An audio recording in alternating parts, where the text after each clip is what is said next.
Assalamualaikum warahmatullahi wabarakatuh. Pagi ini saya akan membahas materi yang terakhir dan akan ada di UAS. Saya harap teman-teman bisa perhatikan dan dipelajarin ya. Oke, saya mulai. Sebentar, saya share dulu materinya.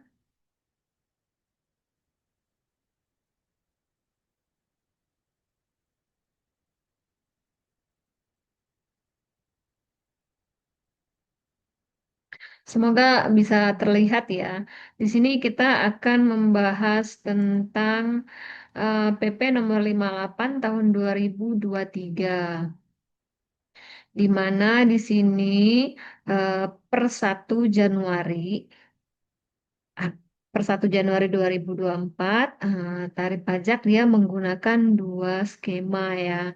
Yang pertama itu ada tarif PPh pasal 17 ayat 1 ini sesuai dengan aturan yang lama. Tarif pasal 17 ayat 1 ini ya yang ada di sini ini adalah tarif pasal 17 ayat 1. Kemudian yang kedua adalah dengan menggunakan tarif TER, tarif efektif rate ya. Ini berlaku mulai 1 Januari 2024. Nah, untuk tarif efektif rate itu seperti apa? Kita bisa lihat di bagian bawah ini, di mana dia terbagi menjadi TER A. TER A itu untuk PTKP, TK0, TK1, kemudian K0. K0 itu adalah kawin, belum punya anak. Tidak kawin tapi punya tanggungan satu. Kemudian ini tidak kawin, tidak punya tanggungan. Kemudian ada TRB, di mana tidak kawin, tanggungannya dua, kawin anak satu, kawin anak dua. Kemudian ada TRC, kawin anak tiga. Nah, di mana di setiap TER itu dimulai dari nomor satu untuk TER A ya sampai dengan 44. Untuk nomor satu, gaji 0 sampai dengan 5.400.000, tarif persennya itu 0, jadi tidak kena pajak. Kemudian untuk yang gajinya di lapisan kedua ya, 5.400.000 sampai dengan 5.650.000 dia kena persentase pajaknya 0,25%. Begitu juga dengan TRB, di mana TRB ini jika gaji 0 sampai dengan 6.200.000, maka dia tidak ada bayar pajak 0 sen ya di sini. Ini berlaku untuk yang tidak kawin tapi punya dua tanggungan, kemudian tidak kawin punya tiga tanggungan, kemudian kawin punya dua anak. Kemudian berikutnya adalah TRC, di mana TRC 0 sampai dengan 6.600.000 itu tidak kena pajak. Oke, kemudian ini di sini kan ada PTKP seperti yang kita sebut TK0, TK1, K0, K1, K2. Nah, ini adalah PTKP yang terbaru juga di mana kalau wajib pajak pribadi atau kita sendiri itu PTKP-nya adalah 54 juta. Nah, terus PTKP itu apa sih? PTKP adalah penghasilan tidak kena pajak atau bisa menjadi pengurang penghasilan kita. Kalau gaji kita setahun 60 juta, maka kita kurangi PTKP 54 juta, yang akan dikenakan pajak hanya sekitar 6 juta saja. Kemudian untuk yang menikah, ketika kita menikah, maka akan ada pengurang lagi. Pengurangnya itu 4.500.000. Kemudian ini untuk istri yang penghasilannya digabung dengan suami, misalnya NPWP istri pakai NPWP suami, atau penghasilannya digabung. Jadi istri tidak lapor sendiri pakai NPWP sendiri tidak, tapi lapor pakai NPWP suami. Maka PTKP-nya istri akan 54 juga sama seperti yang web di atas ya. Kemudian ini untuk tanggungan anak atau tanggungan anggota keluarga ya. Misal eh, sudah menikah, suaminya meninggal, anaknya dua. Itu berarti tidak kawin, tanggungannya dua. Ya, maka per anaknya itu adalah 4.500.000. Menikah, anaknya dua atau satu. Nah, per anaknya itu adalah 4.500.000. Jadi yang namanya tidak TK0, TK1, TK3, ya itu bukan berarti bujangan punya tanggungan emaknya atau bapaknya bukan. Tapi dia mungkin single parent atau mungkin dia eh, bapak tunggal tapi dia mengasuh anaknya. Tapi kalau K1, K2, K3 itu jelas ya, menikah punya anak satu, punya anak dua, atau punya anak tiga. Oke, jadi ini PTKP itu sebagai pengurang bagi kita dalam penghasilan pajak pribadi. Ini adalah contoh atau gambaran tarik effective rate yang berlaku per 1 Januari 2024. Nah, dari informasi ini kita akan membahas satu soal di mana soal ini akan memakai dua rumus atau dua tarif, yaitu tarif pertama dan tarif kedua. Soalnya seperti berikut. Di sini misal, Pak Andi bekerja di PT Makmur dengan gaji sebesar 15 juta per bulan. Perusahaan ikut program BPJS Ketenagakerjaan. Kebetulan ini hanya ikut BPJS Ketenagakerjaan, jadi dia tidak ikut BPJS Kesehatan ya. Jadi ada yang ikut dua-duanya, ada yang tidak. Di dalam soal ini hanya ikut BPJS Ketenagakerjaan, di mana dari BPJS Ketenagakerjaan ada eh, jaminan kematian, ada jaminan kecelakaan kerja, kemudian jaminan hari tua, kemudian ada juga jaminan pensiun ya. Nah, di sini Pak Andi gajinya 15 juta per bulan, ikut BPJS, dapat JKM 50.000, JKK 45.000. Kemudian ada iuran jaminan hari tua dan jaminan pensiun yang dibayar oleh Pak Andi. Jadi Pak Andi gajinya dipotong untuk bayar jaminan hari tua, jaminan pensiun. Karena jaminan hari tua dan jaminan pensiun ada yang menjadi tanggungan perusahaan, ada yang menjadi tanggungan karyawan itu sendiri. Jadi jaminan hari tua dan jaminan pensiun yang Pak Andi bayarkan itu sebesar 80.000. Nah, ini setiap bulan ya, setiap bulan. Per bulannya 80.000, per bulannya dapat 50.000 atau 45.000 ini. Nah, Pak Andi ini menikah, anaknya dua. Dari soal ini, kita diminta membuat atau mencari atau menghitung PPh terutang untuk periode Januari sampai dengan November tahun 2025. Kemudian, PPh satu terutang untuk periode Desember 2025. Ini hanya Desembernya saja. Kalau ini Januari sampai dengan Novembernya. Nah, kalau ini tahun atau satu tahunnya itu berapa? Oke, kita coba selesaikan soalnya. Saya share dulu Excelnya.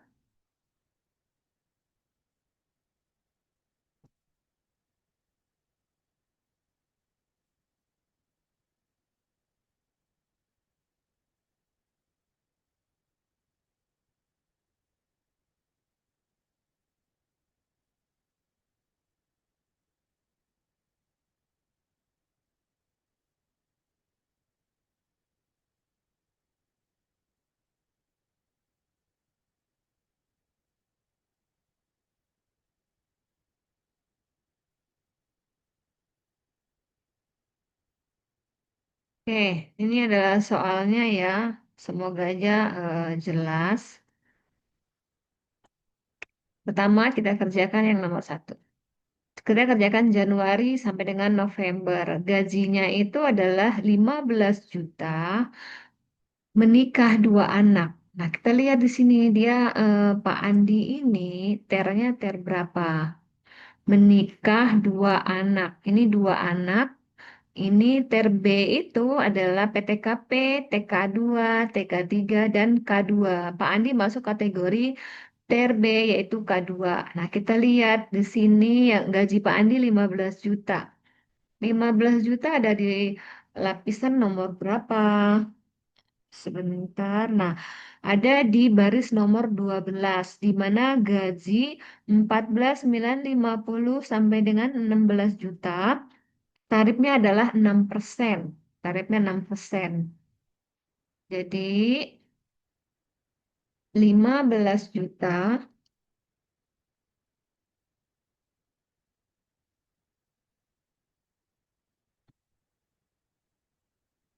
kita kali dengan 6%.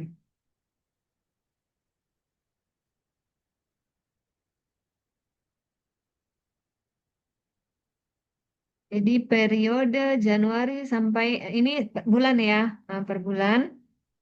Kemudian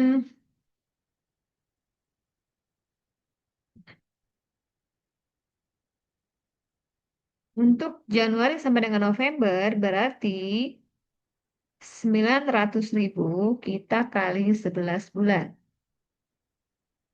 Jadi selama 11 bulan eh, PPh satu Pak Andi adalah 9.900.000. Status K2 gaji 15 juta, dia masuk di lapisan yang ke-12 yaitu 6%. Kemudian yang nomor 2 khusus Desember. Desember kita menggunakan tarif yang pasal 17A. Pertama, masukkan dulu gajinya, gaji 15 juta. Kemudian di sini dapat JKM dan JKK. JKM itu menambah penghasilan kita dan JKK menambah penghasilan kita. Berarti JK, JKM, JKK. JKM, JKM-nya 50.000, JKK 45.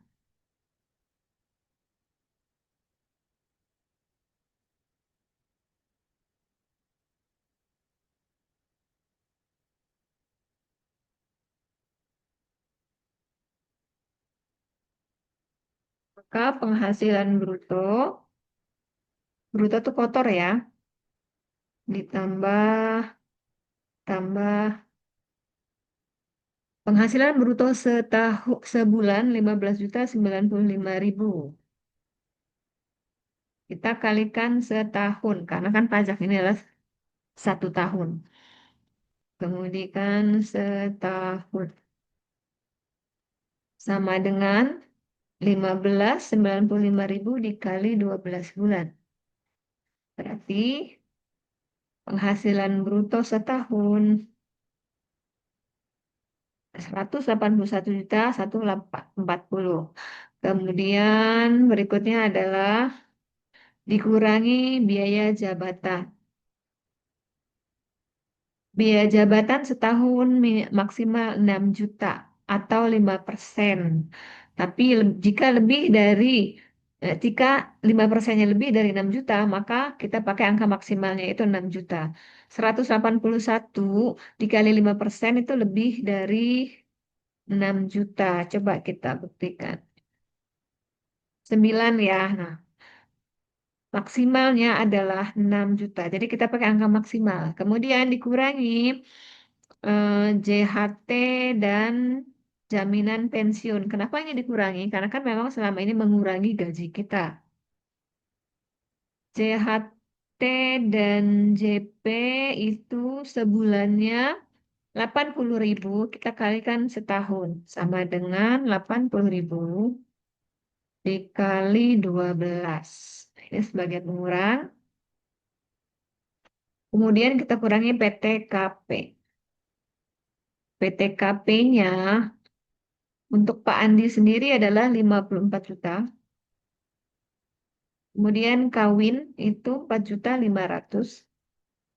Kemudian anak dua itu 4.500.000 ditambah 4.500.000.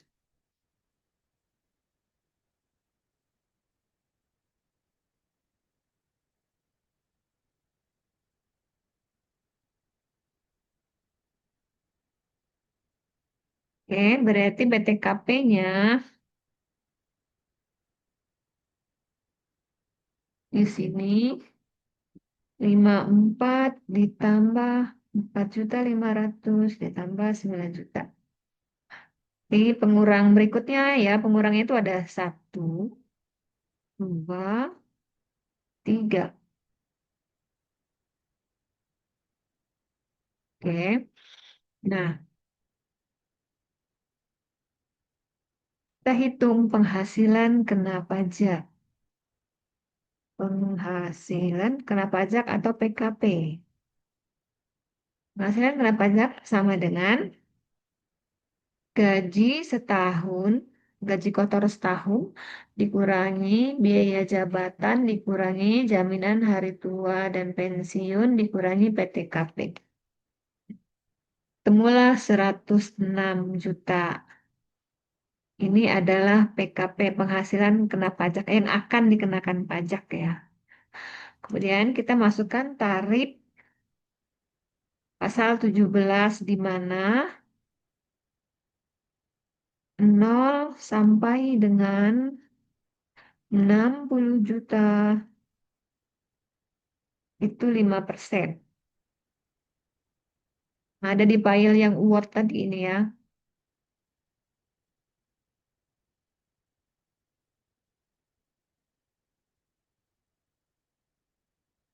Maka kita kalikan di sini 60 dikali 5%. Dapatnya 3 juta. Kemudian 60 sampai dengan 250 juta itu 15%. Nah, di sini brutonya 106.680. Nah, baru terpakai 60 juta, maka sisanya itu adalah dikurangi 60, sisanya adalah 48. Maka di sini kita kali ke, sorry, 46, 680 dikali 15%.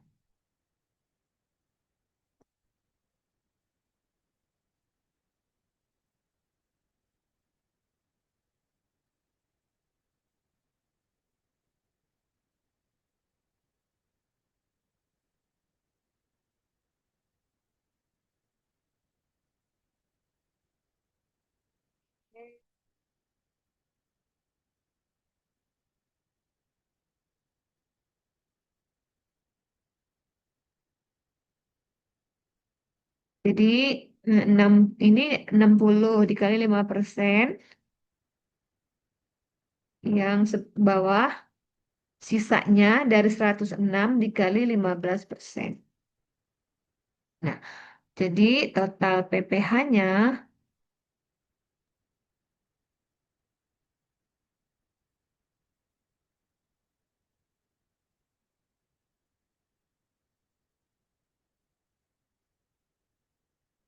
sama dengan 10.002.000. Ini setahun.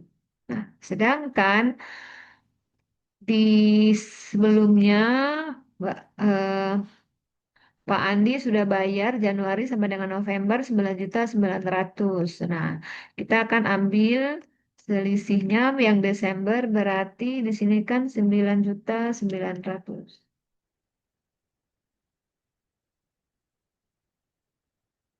Setahun pajaknya Pak Andi itu 10.002.000. Nah, selama 11 bulan sudah dicicil 9.900.000 menggunakan tarif TER. Maka untuk selisih yang harus dibayarkan di bulan Desember itu sebesar 10 juta dikurangi 9.900. Oke, ini yang Desember. Jadi jawaban dari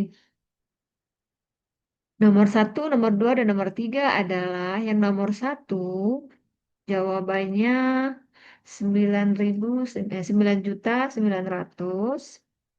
Kemudian yang periode Desember itu selisih antara setahun dikurangi 11 bulan, yaitu 102.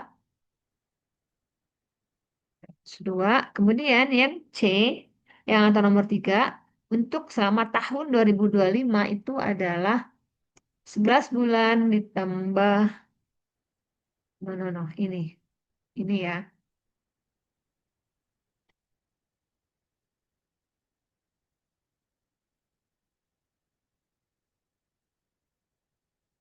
Jadi ini adalah jawabannya.